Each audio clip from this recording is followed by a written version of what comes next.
অবশ্যই পাবেন। ইভেন আমাদের তো চক্কর সেকেন্ড পার্ট করারও প্ল্যান আছে। এইটা ছাড়া আমার নিজস্ব কাজ আছে, আপনারা তো জানেনই। আমি তো আসলে ক্যামেরার সামনের চেয়ে ক্যামেরার পিছনের কাজই আমার বেশি। সো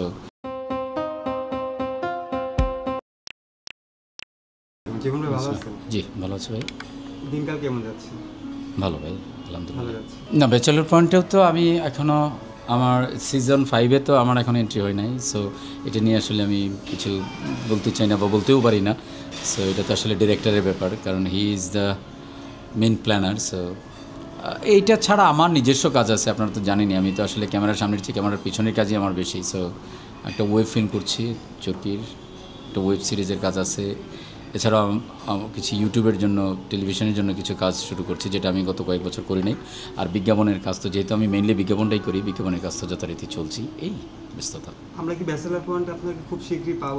সেটা আমি জানি না আসলে। এটা আসলে এটার যে ডিরেক্টর, এটা ওনার plan. So that's not my production. So আমি তো আসলে জানি না আসলে কীভাবে প্ল্যান করছেন ওনারা। আচ্ছা জীবন ভাই, আপনি চক্কর খুবই ভালো সারা পেয়েছেন, মানুষজন খুবই ভালো দেখছে, এবং আমি নিজে পার্সোনালি খুবই, আমার কাছে মনে হয়েছে তখন যদি কোনো বেস্ট সিনেমা থাকে আমার কাছে চক্করটা ভালো লাগে। Thank you.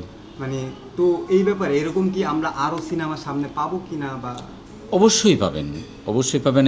ইভেন আমাদের তো চক্কর সেকেন্ড পার্ট করারও প্ল্যান আছে, কিন্তু সেটা কবে করব সেটা এখনও বলতে পারছি না, বাট করার প্ল্যান আছে।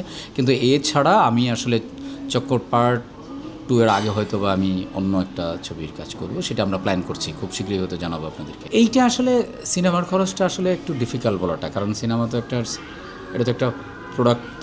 তো এটা আসলে লম্বা সময় ধরে এটা থেকে ইনকাম হতে থাকে। আপনি ধরেন আপনি মানে সিনেমা হল ছাড়াও তো ধরেন আপনি মানে লাইক আপনি ওটিটিতে দিবেন, আপনি ইউটিউবে দিবেন, আপনি চ্যানেলে যাবে, টিভি চ্যানেলে যাবে। সো বিভিন্ন খাত আছে আসলে এটার। সো এইটা তো অন প্রসেস। সো মানে ওইভাবে বলবো না যে অনেক লাভ, আবার এইটাও বলবো না যে লস।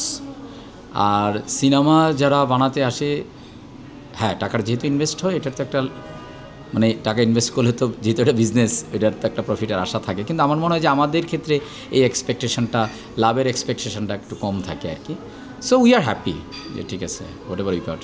তখন একটা ইন্টারভিউতে আপনি বলছিলেন, মোশাররফ করিম সামনে ছিল ভাই, যে এইটাই সে সিনেমা আর করবো না। এইটা আসলে মানুষ ইমোশনালি ওই সিচুয়েশন থেকে অনেক কিছুই বলে থাকে, বাট এইরকম কিছু না আসলে। আমি তো সিনেমা বা এই কাজগুলো ছাড়া অন্য কিছু পারিও না যে আমি অন্য কিছু করব। দেখা যাক, করতে থাকি আরও। আচ্ছা, আমাদের এই ইন্ডাস্ট্রিটা কেমন আসলে? ফিল্ম ইন্ডাস্ট্রিটা আসলে কি ঠিক আছে, সামনে কেমন? না, এইটা তো ইন্ডাস্ট্রিটা কেমন এটা তো এক কথায় বলা যাবে না, বাট এই ইন্ডাস্ট্রি একটু ভালনারেবল, ঠিক আছে। হয়তোবা এরকমই হয়তো থাকে, আমি জানি না। পৃথিবীর অন্যান্য ইন্ডাস্ট্রিগুলো হয়তো এতটা ভালনারেবল না। তো এই আর কি, হয়তো একসময় ঠিক হয়ে যাবে। নানান পরিস্থিতিই তো এখন, আমাদের দেশের পরিস্থিতিই তো ঠিক নেই, মানুষের পরিস্থিতি তো ঠিক নেই। সেক্ষেত্রে আপনি পার্টিকুলারলি ফিল্ম ইন্ডাস্ট্রিকে এতটা ভালো কীভাবে আপনি দেখবেন? যেমন আমাদের ইন্ডাস্ট্রিতে মানে ভালো গল্পের থেকে ভালো নায়িকারে প্রাধান্য বেশি দেওয়া হয়।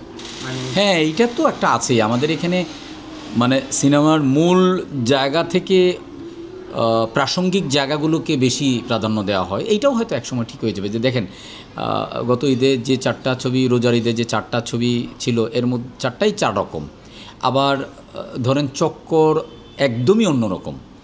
তো এইটাই তো শুরু। তারপরের ঈদে ধরেন আপনি দেখেন উৎসব কিন্তু ভালো একটা সাড়া ফেলেছে। সো কেন?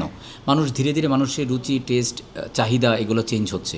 সো এই চেঞ্জটা কে করবে? চেঞ্জটা শুধু মানুষের রুচি চেঞ্জ করার জন্য তো দেখেন, একটা রেস্টুরেন্টে যদি একটা ভালো খাবারই যদি আসলে তৈরি না হয়, তাহলে অডিয়েন্স এসে কী খাবে কি? তো এটা তো আর কিছু করার নাই না, তাই না? সো আমাদেরই আসলে মানুষের টেস্ট চেঞ্জ করতে হবে, এই আর কি। আচ্ছা, আমাদের অডিয়েন্সের জন্য কিছু বলার আছে?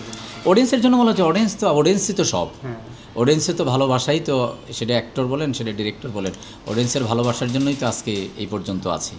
সো অডিয়েন্স যাতে আমাদের কাজগুলো দেখেন এবং ডেফিনেটলি ভালো কাজগুলো দেখেন এবং ভালো কাজের সমালোচনা করেন, এটাই অডিয়েন্সের কাছে চাওয়া। Thank you.